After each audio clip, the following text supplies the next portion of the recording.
my opinion, there's really like three main aspects on which solar energy can help African countries. First of all, it's by providing cheaper electricity. 80% of the electricity generated in Africa comes from fossil fuel, notoriously more expensive. And nowadays, with the most recent prices of solar energy, we're really reaching very, very low prices. So that would be number one. Another way is by making the best use of decentralized generation and stabilizing the grids.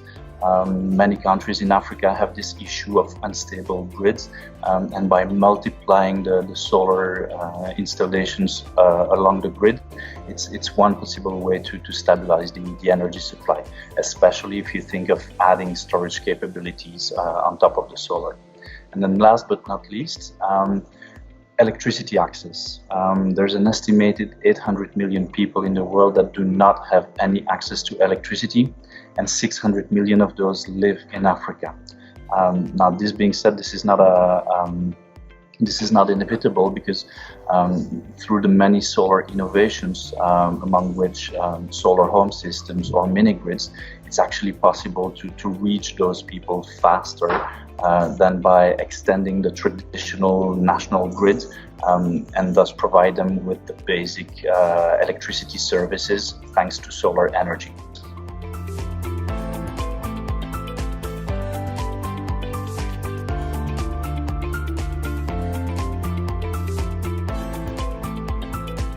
Well, the private sector will continue playing the role it has already been playing over the past years. The private sector is already very present on many fronts. For example, if you think of the large-scale projects, IPPs have been around for many years, and there's really no reason for this to change in the future. It's a successful methods of generating electricity and providing electricity to users.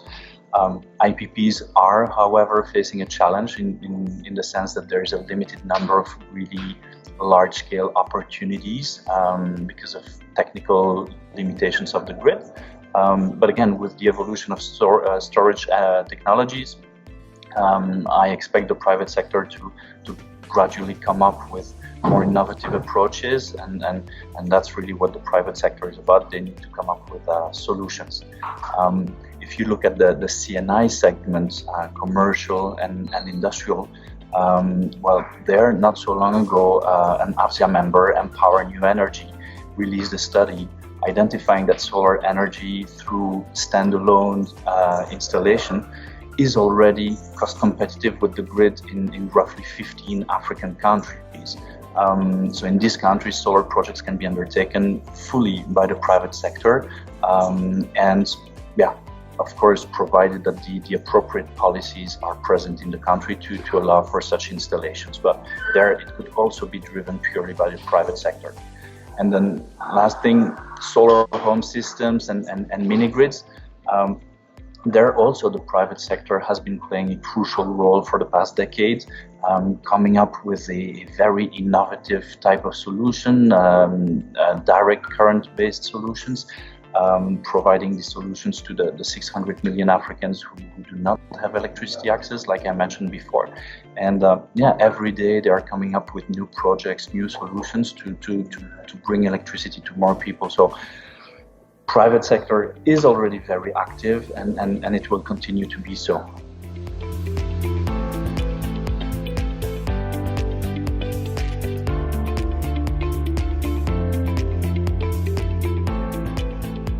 Challenges faced by investors are different based on the segments that they play in. If you look at the large-scale project segment, for example, one of the challenges there is the limited number of projects, and also the tender processes that can take a very long time. So sometimes it can be discouraging for some of the investors. Also, another challenge that they face is, even though the need is there, and even though the grid could actually absorb a large-scale project, there is an issue with the necessary guarantees and the risk sharing for such long-term projects. And what we have seen, unfortunately, is that many of the large-scale projects that are being developed, unfortunately never really reach fruition because of many blocking factors along the road. This being said, an initiative like scaling solar, for example, is one interesting way of reducing those risks and providing the guarantees for allowing large-scale projects. If you look at a different segment, for example, the CNI, there the problem is slightly different. There is an abundance of projects and there is an abundance of money and investors who are eager to invest this money. But there the problem is more of a connection and communication between project owners and local developers and investors. There seems to be a little bit of a mismatch, maybe a lack of mutual understanding, not speaking the same language, and so yeah, it is our role, for example, at AFSIA, but many other organizations are also in charge of this, to build this communication and make people interact. Even if this communication happens, then the other another problem may arise. It's a problem of size. Investors are looking for big tickets to invest, while projects developer, well, they need to start from the bottom and they need to start with a few projects. So it's a bit of a chicken and egg problem. Developer has a few projects, would like to invest in it and then grow bigger, but investors, they're looking for full portfolios of tens or maybe hundreds of projects to invest in at once. So that would be the challenge facing investors on that particular segment. And yeah, in terms of governments, I think there's really three main things that they could do. First of all, and it's understandable, but the solar industry evolves very, very quickly. And it's sometimes difficult for governments to stay up to date with the latest innovations, the latest solutions that are available in the market. So there maybe it could be helpful if there was a platform maintaining a more regular and continued conversation between developers and between manufacturers and government, so that there's always a mutual understanding of what is currently possible and what are the latest innovations.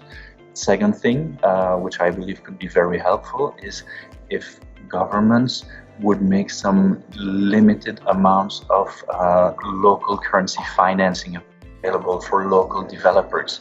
That would help them get started with a few projects, build experience and build track record, and then be ready to speak to international investors who are looking for those bigger portfolios that I referred to a little bit earlier.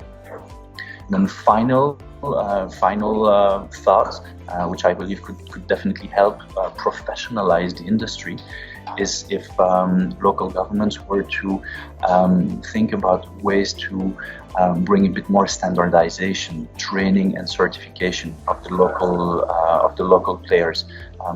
That would help local SMEs deliver better quality products, but better services as well, recognized services, and that would help bring a lot more trust in the industry and hence a lot more projects being developed.